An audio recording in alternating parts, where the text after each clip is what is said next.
Undertale is a game I have played many times. It was one of my first major inspirations to get into art and animation right beside Sonic the Hedgehog. As you can imagine, that means I've drawn its characters thousands if not tens of thousands of times. So, I thought it would be interesting to see how well I could draw these characters completely from memory without using any form of reference. However, as fun as it would be for me to draw the funny skeleton guy for the 8,000th time, I don't think it would be very interesting with this challenge. So, I've picked out characters that I still find very interesting, but I haven't ever really drawn much before. As for the three I've chosen, I've rated them on a scale of how difficult I think they will be, ranging from easy to hard. So, without wasting any more time, let's get into our first character on the list, Goner Kid. Hey! I should also mention that I decided to add a time limit of 1 hour per drawing, to keep things moving along and because I like torturing myself. 1 hour might sound like a lot until you realize that's between sketching, line art, background, color, and anything else I might have time for. You'll quickly come to see that it becomes kind of a nuisance later on. Now, about the character. For those of you who don't know, Goner Kid is one of Gaster's followers, which are NPCs that appear based on your fun value. This is easily the most popular one, and for good reason. Despite their very short appearance, their design and ominous dialogue have let them stay among the most memorable NPCs. Now, some of you may be asking, Stoey, why are you using Adobe Animate to draw? Well, Adobe is stealing $35 from me every month, so I'm gonna use the f***ing thing. Now, here's where you can see me start to panic as I realize that I positioned the legs wrong, and I quickly tried to fix it. I had to hurry up and erase and reposition them. I'm not actually sure why I thought they had spikes on the tail. I think it's a fan art thing that just kind of stuck in my memory, but for some reason I gave them spikes on the tail. It just feels kind of natural with the head spikes. You would expect it to go all the way down. Luckily, as for the color with this one, it was pretty simple because gray. I mean, what more do I have to say? It's basically just all different tones of gray, which is pretty much the same with all the Goners. They're all gray or black and white. As for the background, I wanted to go with the bridge that you find them on, because I mean, where else would I do? Though, I kind of underestimated how much time it was going to take up, because it pretty much took like a third of the hour on the background alone, which isn't great. You can see me kind of try to quickly, lazily hide detail by just adding a bunch of cracks in the tiles randomly. If I were to do this again, I definitely wouldn't have it have such a big focus. With my remaining time, I try to add some quick lighting. Nothing too complicated. I mean, with an hour, it's not like we were going to do any rendering. We were kind of stuck with cell shading, even if I got to do that. Luckily with this one, I did, at least a little bit. Spoiler alert, this is the only one I got to do this with. But because I did it with Goner Kid, I also had to do it with the background, so there wasn't just random, unexplainable floating light source that only affects one object.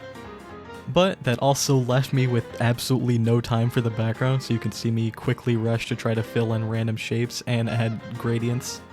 The background just ended up becoming a big blob of darkness, which doesn't really matter because we got the subject across. And finishing up our hour, we have our first character done. Drum roll please! Well, could be worse.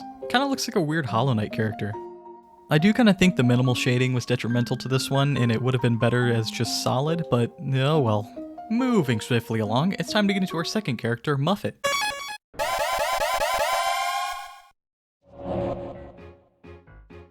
I was actually most excited about this one going into this because I don't think it's that big of a stretch to say that this is the most popular side character in the game. Despite that, aside from some loose doodles and random sketches, I haven't actually ever fully drawn her. And that's something that'll become quickly apparent because for some reason I apparently forgot she was a spider and decided to give her 6 arms instead of 8.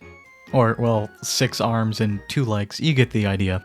I think for the most part I was just struggling with trying to figure out what each arm would be doing. You can kind of see me just randomly toss the extra ones out to the sides. I'm not even sure what I would do with 2 more arms. As you can see, we're already about to pass the 15-minute mark and I'm still not done sketching. So I think that gives a pretty good idea about how the time limit affected this one. I think I was being a bit too experimental with the limb placement, and it ended up taking a lot more time than I thought it would. I think I initially wanted to have it be a lot more foreshortened, but I also thought that would be cheating and kind of defeat the whole purpose of the challenge. The eyes probably would have been a lot more fun if I had more time with them instead of just one simple highlight. We're about a half hour in at this point, and I'm finally actually starting to do line art. The background isn't finished whatsoever, so that pretty much killed our entire chance at shading, which I wasn't too upset about considering how it turned out last time. And here's every artist's struggle, no matter how good you get, drawing a circle. Now, with less than 20 minutes on the clock, we are finally starting to finish up the line art. And now with 15 minutes remaining, I have to hurry up and get solid color down. It seems I finally noticed how much time I have left, so now I'm just kinda hurriedly blocking everything out. Now you can see me just hurry up and throw down a random gradient for the background as I quickly try to finish up the solid color. Now at this point I am going to say that since Muffet was pretty much done, I decided to go a little bit past the timer just to finish up the background, not adding anything new, just kind of finishing what I already had. You know, so she wasn't just floating in a pink-purple gradient void. But with that completed, Muffet is finally done, and it's time to show her off.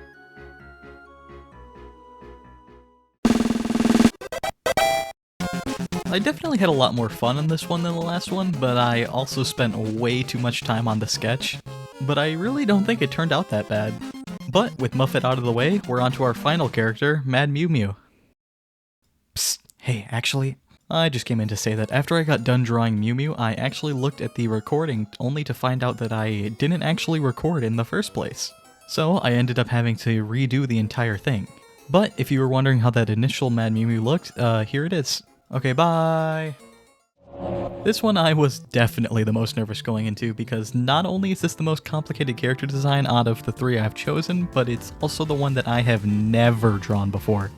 The others I've at least done sketches or doodles of, but I have absolutely never attempted Mad Mew Mew once.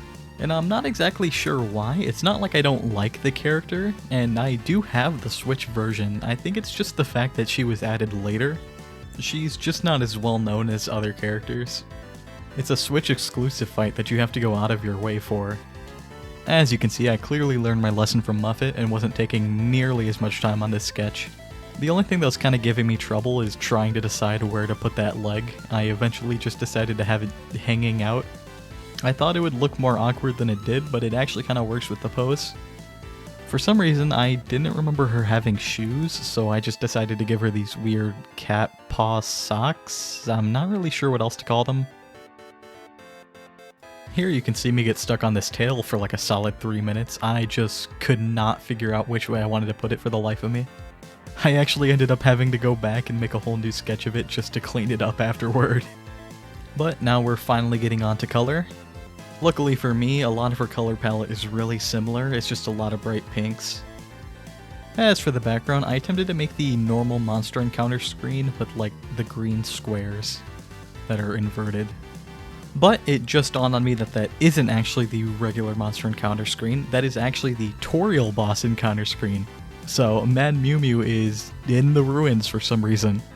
Now Mad Mew Mew actually has a dress, but I thought it was just a skirt. And for the skirt, I kind of gave it the Soroba look. I kind of used Soroba as a reference point because a lot of Soroba's design motif is actually based off of Mew Mew. Or at least the bells are, that's pretty much the only thing. With my remaining time, I pretty much just go through and add some simple highlights and give her an outline. I also come through and fix some needed things and add the ear fluff, if that's what it's called. But with those done and the time running low, I had a quick Nintendo Soul to finish it off. Yeah, that's not Mad Mew Mew, that's mildly upset Meow Meow. Time management wise, I think I did the best with this one, but in remembering the actual character, not so much. But this whole thing was a lot of fun, and I honestly wouldn't mind doing something like it again. If you enjoyed watching it, don't be afraid to tell me down below. Also, leave any other series or characters you want to see this done with. I could do, FNAF, or, Undertale again. But, for now, that's all from me. See ya. Also, go follow me on Blue Sky.